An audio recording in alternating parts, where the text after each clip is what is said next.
So everybody, food out of the mouth. So my captive audience, Laura, you kind of have to get in there too. Thank you. So that's 2, 4, 5. There's actually 6 people there, I think, so even better. All right, cool. And my note cards. Awesome. And so are there any more bells? No more bells? Okay, cool. All right, awesome. Thank you. We'll fight through it. It should only be 4 minutes tops. Awesome. So, all right, great. Thank you all for showing up really quickly. This is not going to be on this part, but I appreciate it. This will be 4 minutes, 4.5. If I don't get it the first time, we're just going to jump right back in, and you shouldn't be here more than 10 minutes tops. Good, awesome.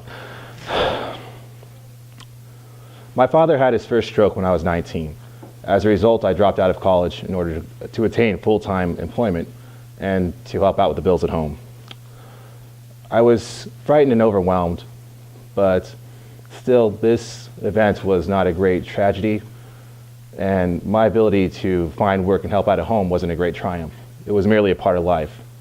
This event did force me to become stronger as an individual, both in mind and spirit, and forced me to become more discerning in my thoughts and actions.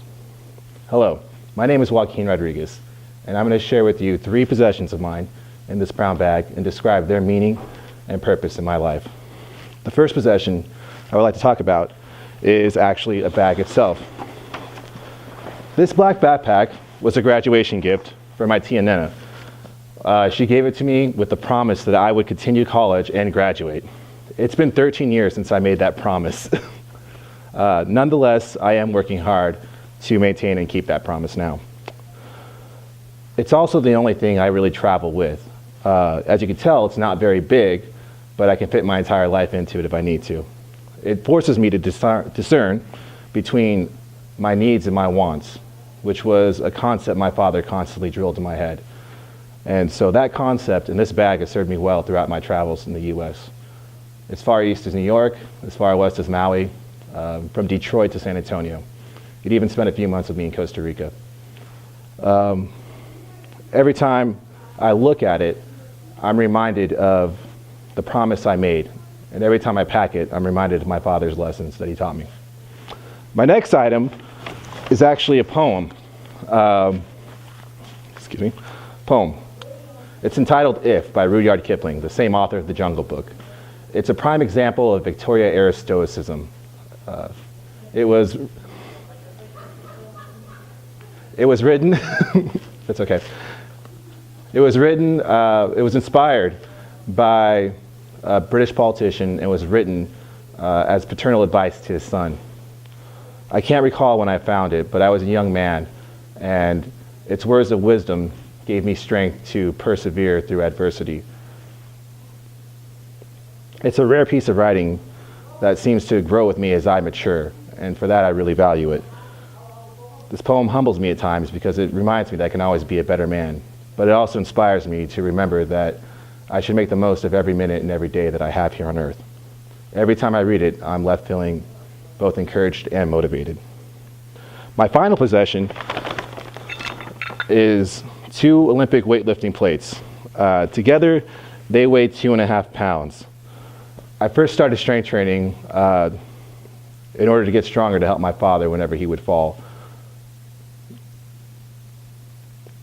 He was weak and unable to support his own body weight. He weighed a little more than I did, and so I had to train in order just to support his weight and help him up should he fall. When I first started strength training, my progress would be measured in tens of pounds very quickly, rapidly over the course of weeks. The more I trained, the harder my progress seemed to come by, and 2.5 pounds over a month was a great gain for me. Truth be told, at that point, I really didn't need to become much stronger, but I found that people who are strong are not born strong, but rather become strong through their resolve to do so. In that respect, 2.5 pounds always humbles me because it reminds me that even though I feel as if I am strong or content in my own strength, all I have to do is add 2.5 pounds and I'm reminded how much stronger I can become. I'm not a person who collects things. I don't really value having many possessions, and so the possessions I do keep carry a tremendous worth and value in my life. My backpack is a simple reminder of a promise I made, and also of lessons that I was taught in life by my father. My weightlifting plates remind me that I should be humble in my accomplishments because I can always be better. And my poem, If, has been an anchor in troubled waters of my life. And every time I look to it, I remain inspired and encouraged to make the most of my life. And in that vein, I would like to share a few lines from this poem. If you can fulfill the unforgiving minute with 60 seconds worth of the distance run, yours is the earth and everything in it, which is more, you'll be a man, my son. Thank you. Poor mom.